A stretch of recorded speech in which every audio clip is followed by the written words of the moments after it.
Kisah akan berfokus pada seorang pria bernama Ji-hyuk, merupakan ahli di bidang membobol brankas. Saat ini ia sedang menjalankan aksinya untuk mencuri patung antik yang memiliki nilai tinggi. Sesaat setelah patungnya didapat, Ji-hyuk harus menghadapi masalah karena polisi mulai berdatangan dan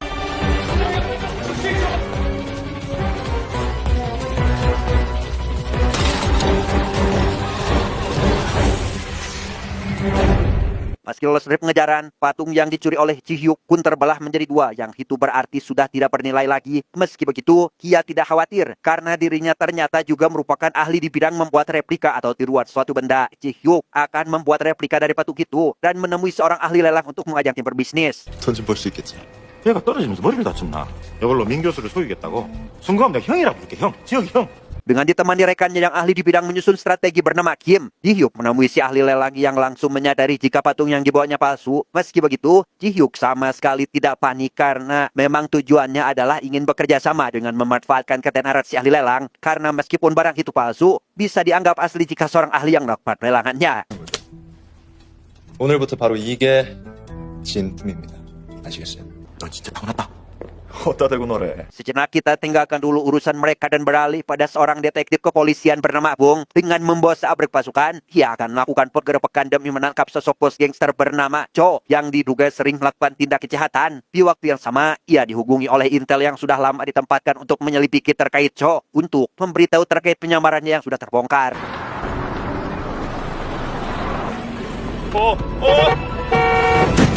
아이씨, 빨리 새끼. Tanpa si intel sadari, saat ini ia sedang dibuntuti dan langsung ditangkap oleh anak buah Cho. Sesaat setelah dibuat babak belur, ia digantung dengan posisi terbalik dan akan diberi hukuman karena berani macam-macam dengannya.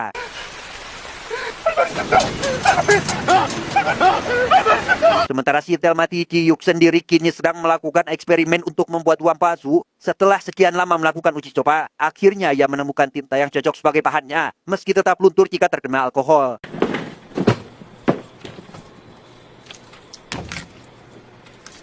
봐봐. Selesai dengan itu, Ji-hyuk pergi ke tempat pameran untuk menemui seorang wanita bernama, kita panggil saja Yuli. Tujuan Ji-hyuk menemuinya adalah ingin berinvestasi dengan menjadikan Yuli sebagai perantara untuk memamerkan lukisan hasil karyanya. Entah lukisan seperti apa sampai Ji-hyuk ingin memamerkannya. Yuli yang awalnya ragu untuk melakukan hal itu, akhirnya setuju dengan syarat diberi komisi besar oleh atasannya. 4분기 전시회 정권 저한테 위임해주시고 지분도 30% 인상해주세요.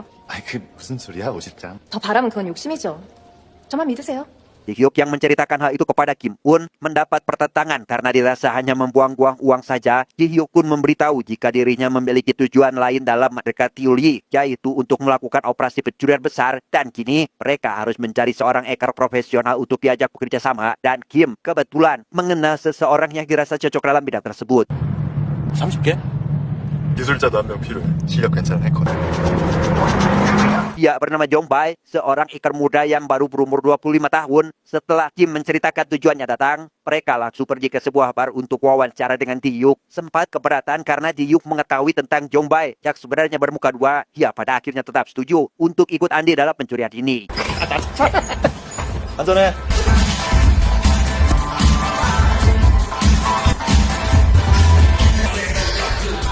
Terakhir, Ji-hyuk menemui kenalan mereka yang merupakan maklar atau perantara dalam perdagangan bernama Turbo. Bukan apa-apa, dia butuh tempat yang sepi penduduk untuk dijadikan markas selama menjalankan rencana ini. Namun karena gudang yang ditawarkan Turbo adalah milik pemerintah, Ji-hyuk tidak tertarik untuk membelinya dan justru menawari Turbo kerjasama dengan iming-iming diberi komisi. 재미죠. 나 들어보니. 왜? 가자. 현장 답사야지. Karena anggota gerasa cukup, Ji-hyuk tinggal menyusun rencana untuk melakukan pencurian yang dimaksud. Ya, ternyata mengincar sebuah berlian di toko perhiasan dan memilih dua toko yang satunya lagi untuk bahan pengalihan. Dan karena berliannya pasti tersimpan di ruangan VIP, Ji-hyuk kembali menemui Yuli yang kali ini untuk meminta bantuannya. 지가 저한테 뭘 줄 수 있냐고요. 지금 어디 보시는 거예요? 딱 봐도 보통 애가 아닌데 뭐예요? Berkat Yuli, Ji-hyuk pun bisa masuk ke toko perhiasan dengan berpura-pura mengecek kalung milik wanita itu. Dia sengaja memilih Yuli karena sedari awal mengetahui jika kalung yang dikenakannya langka dan memiliki nilai tinggi. Yang alhasil, pemilik toko mempersilahkan mereka untuk melihat perhiasan yang ada di ruang VIP.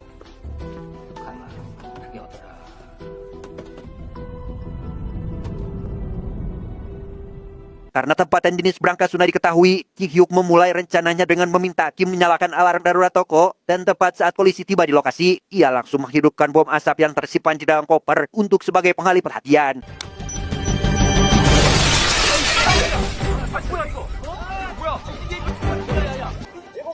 Sementara Jong Bae mengatasi CCTV, Ji Hyuk dan Kim mulai menjalankan aksinya untuk merampok berlian di toko lain. Mereka benar-benar ahli dalam bidang ini, begitu juga Kim yang memiliki alat khusus, salah satunya memecahkan kombinasi San-i sehingga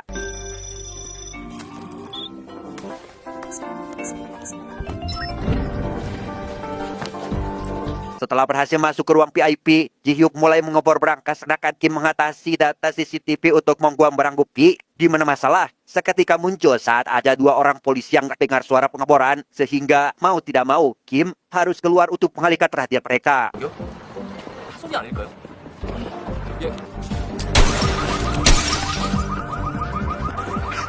Beres dengan polisi, kini tinggal Ji Hyuk seorang diri yang harus membereskan tahap terakhir, yaitu membobol kombinasi kunci. Ya, dengan tenang dan fokus yang luar biasa mencari urutan angka yang cocok untuk membuka berangkas sampai akhirnya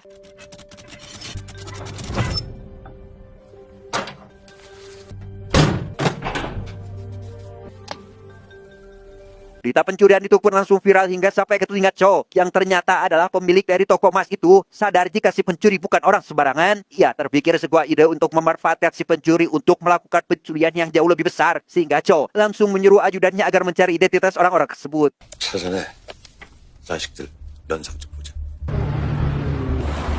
희귀다 야야. Langkah pertama yang si ajudan lakukan, ia dan bawahannya mencari maklar perdagangan karena sudah pasti salah satunya berkaitan dengan si pencuri. Sedangkan di kantor kepolisian, Gom seketika tertarik ingin menyelidiki kasus pencurian tersebut setelah mendapat kabar jika toko itu adalah milik Cho. 알아듣기 쉽게 얘기해 임마. 형님, 그 털린 보석상이 조대진이 거랍니다. Alhasil, Turbo yang kebetulan menemui kenalannya untuk dijadikan calon pembeli diketahui oleh si ajudan yang kebetulan sudah sampai di sana lebih dulu. Tanpa Turbo sadari, dia telah dibuntuti oleh salah satu bawahan si ajudan sampai ke markas. Bukan hanya mengambil gambar di CS, si bawahan juga memotret Yuli karena diduga ada kaitannya dengan mereka. Tanpa buang waktu, Cho dan anak buahnya pun langsung pergi ke tempat itu tepat saat Ji Hyuk sedang tidak ada di sana. Dan tepat pada malam harinya, Ji Hyuk yang baru tiba di lokasi menyadari ada yang janggal, sehingga lekas mengambil satu batang besi untuk berjaga-jaga dan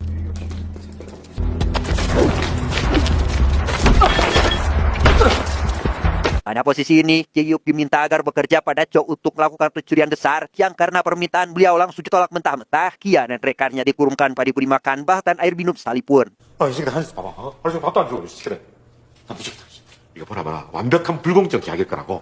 Tak lama, si ajudan datang ke sana dan kembali membawa Ji Hyuk ke hadapan Cho. Saat bertanya apa yang ingin mereka curi, Cho Kun menjelaskan bahwa dia ingin mengambil uang dari bea cukai yang jumlahnya sendiri ada di kisaran angka 150 juta dolar. Ji Hyuk CS akan diberi berlian yang tempo hari mereka curi dan masing-masing orang akan diberi komisi 5% dari hasil curian uang tersebut. 인천 세 번.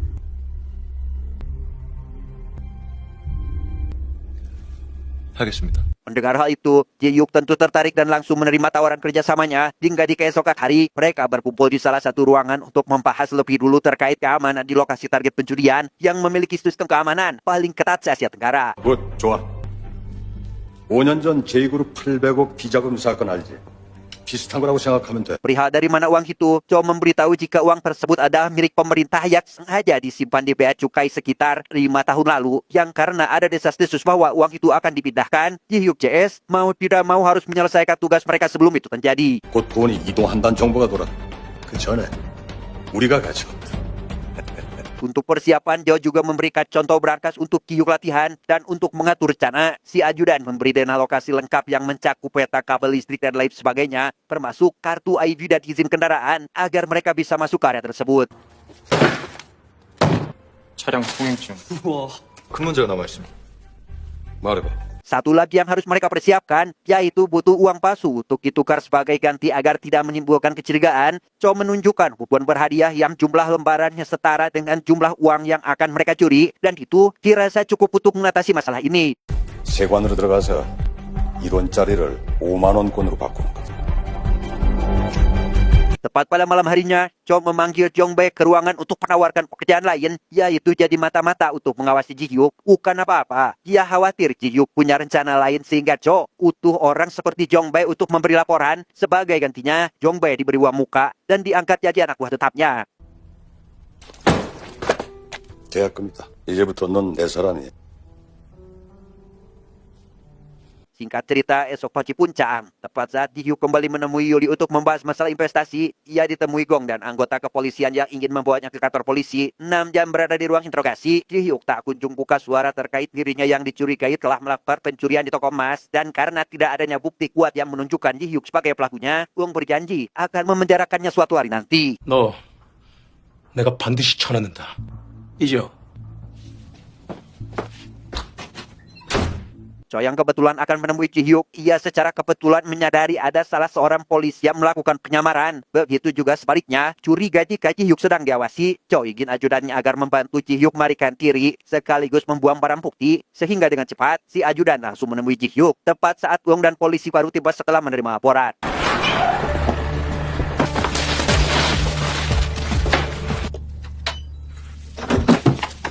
아이, 반갑다, 이 쥐새끼들아!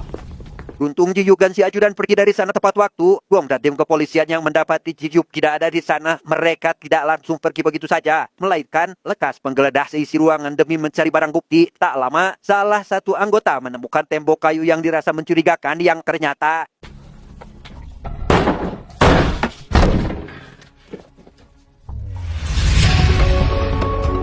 dan ya, tak apa maksud dari semua foto yang tertera pada dinding, salah satu anggota pun menemukan gambar peta lengkap bea cukai, termasuk tanggal akan dilakukannya operasi besar. Di waktu yang sama, Ji Hyuk dan rekannya pergi ke bea cukai dengan menyamar sebagai anggota dinas dari Kementerian Lingkungan Hidup untuk menyiapkan bom di salah satu titik, termasuk menyiapkan plakat lunak agar Jong Bae dapat menanamkan virus pada sistem keamanan di sana.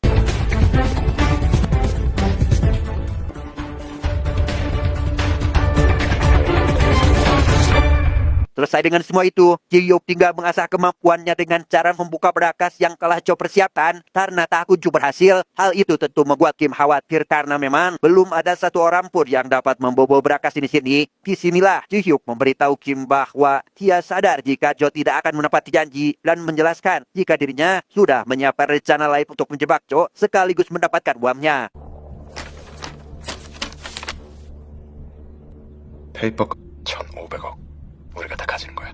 Tanpa mereka sadari, pembicaraan itu telah disadap oleh Jong Bae yang langsung melaporkannya pada Cho. Mengetahui rencana yang akan Ji Hyuk lakukan, Cho tidak begitu panik dan memilih sabar terlebih dahulu sampai nanti uangnya didapat. Hingga di keesokan hari, si ajudan memberi laporan tentang Ji Hyuk yang sedang dekat dengan Yuli. Seolah mengenali gadis itu, Cho langsung meminta si ajudan agar menculik Yuli saat itu juga.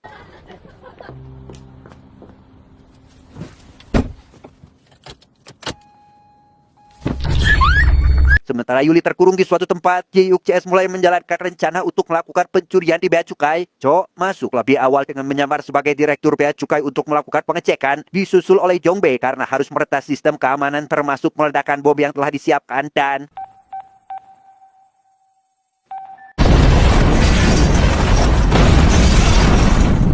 di tengah kepanikan para pengawal, pemadam kebakaran dan tim khusus dari kepolisian mulai berdatangan untuk mengamankan lokasi. Ji Hyuk CS yang menyamar sebagai anggota dari tim khusus langsung datang ke area tempat penyimpanan berangkas dan menghajar penjaga di sana. Hal itu terpaksa dilakukan karena mereka hanya memiliki waktu sekitar 40 menit saja sebelum sistem keamanan kembali pulih.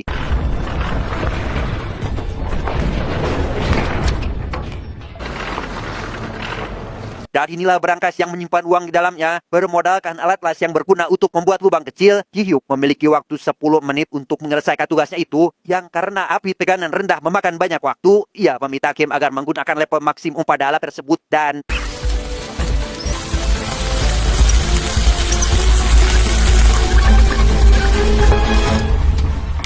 selesai membuat lubang kecil pada berangkas, Ji Hyuk tinggal fokus menempatkan posisi cakram putar agar sesuai untuk membuka berangkasnya. Gagal pada percobaan pertama, Ji Hyuk hanya mempunyai waktu kurang dari 5 menit sampai akhirnya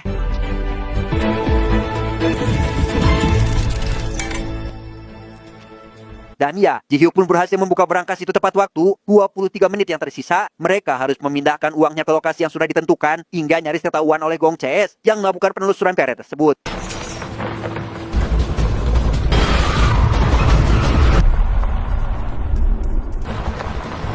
30 detik waktu yang tersisa, Ji Hyuk dengan cepat memacu mobilnya keluar dari sana dengan kecepatan tinggi. Selesai memindahkan sebagian uangnya, masalah lain muncul saat tim khusus datang untuk memeriksa lokasi, sehingga tak ada pilihan lain. Ji Hyuk mau tidak mau harus mengalihkan perhatian mereka.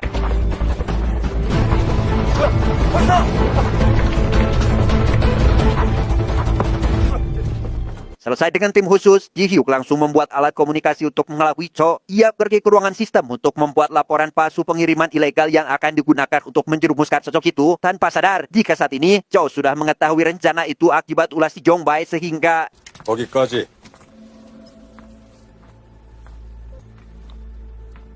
kacau, sungguh kacau. Bukan hanya gagal menjebak Cho, Ji Hyuk sangat dibuat terkejut saat baru mengetahui terkait kondisi Yuli saat ini. Di sini jugalah kita akhirnya akan mengetahui alasan kenapa Ji Hyuk mendekati wanita itu. Bukan untuk sekadar dimanfaatkan. Yuli ternyata adalah anak dari teman dekatnya yang telah dihabisi oleh Hwang hanya karena beliau menolak pekerjaan Jimmy. 그거 한 번만 더 했어도 죽지 않았을 텐데 말이야. 잭 같은 도둑놈한테는 마지막이 없다고 하셨습니까? 언제 봐도 Tak ingin Yuli celaka, Ji Hyuk tidak memiliki pilihan lain kecuali harus menerima permintaan dari Cho, yaitu jadi pusat pengalihan polisi dengan membawa bom di dalam mobil agar yang lain bisa leluasa memindahkan uangnya ke tempat aman.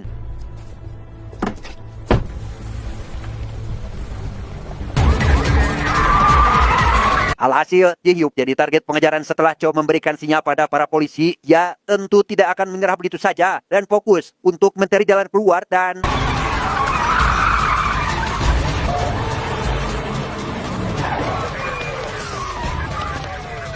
disinilah Ji Hyuk sekarang dikerumuni oleh mobil polisi dan tidak memiliki kesempatan untuk melarikan diri. Dengan menenteng koper berisi bom di dalamnya, dia keluar dari dalam mobil dan lari ke tepi pelabuhan untuk anjlok ke dalam air. Tetapi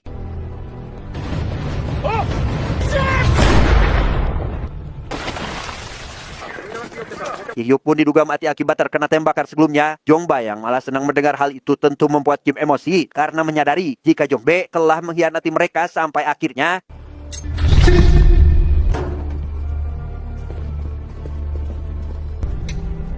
dan ya, Kim tipu tak berdaya setelah Jong-bae menusuknya dengan sebilah pisau. Beberapa hari sejak kejadian itu, Cho bisa bernapas lega karena telah berhasil mendapatkan uang yang jadi incarannya. Namun saat memeriksa truk pengangkut uang, bukan uanglah yang dirinya dapat, melainkan kupon miliknya sendiri. Lantas, di mana keberadaan uang itu sekarang?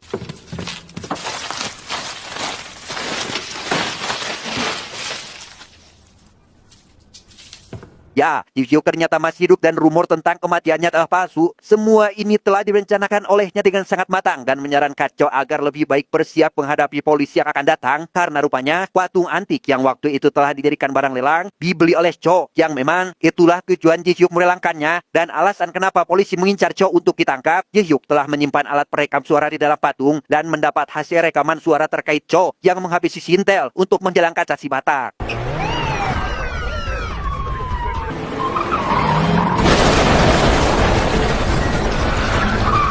Sementara pihak kepolisian sibuk menangani Cho, Jong-bae masuk ke salah satu ruangan untuk membawa Yuli pergi. Ia ternyata tidak memihak pada Cho karena pengkhianatan yang dilakukannya adalah masih bagian dari rencana Ji Hyuk, di mana masalah lain muncul saat si ajudan datang dan berniat membawa Yuli untuk dijadikan sandera, tetapi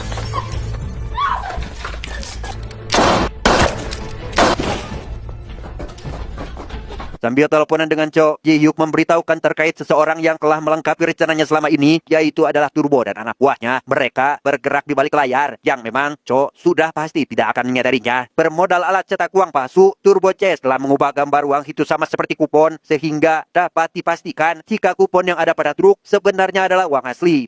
아이고 사업하시는 분이 그렇게 머리가 안 돌아가서 어떡해요. 이혼캐 빠져나오셨네? 가짜를 진짜로 만드는 거. Dengan menyamar sebagai polisi, Kim dan Jong-bae mendatangi TKP penangkapan anak buah Cho untuk mengambil truk berisi uang yang karena kertas itu terlihat seperti kupon. Mereka bisa dengan mudah mengelabui para polisi dan makas pergi dengan aman. Sedangkan Ji Hyuk sendiri kini memacu mobilnya ke arah Cho dengan kecepatan tinggi dan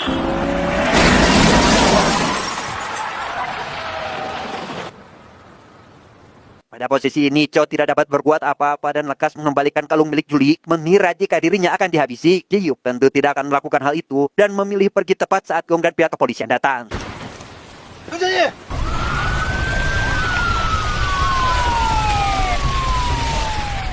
Sementara Cho diinterogasi dan terbukti bersalah, Ji-hyuk JS sendiri kini merayakan keberhasilan mereka menggunakan cairan alkohol. Kupon itu seiring waktu berubah jadi uang asli karena memang itulah kekurangannya. Dengan adanya uang tersebut, Ji-hyuk dapat berinvestasi pada Yuli dan tinggal menikmati hari-hari di masa tuanya.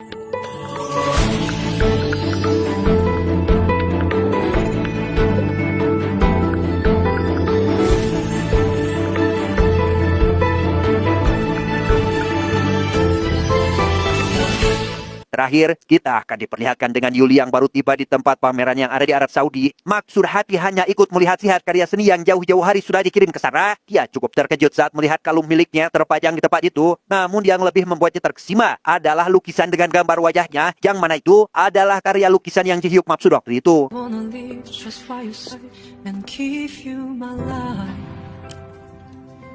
Wanna show you the place you happy alone.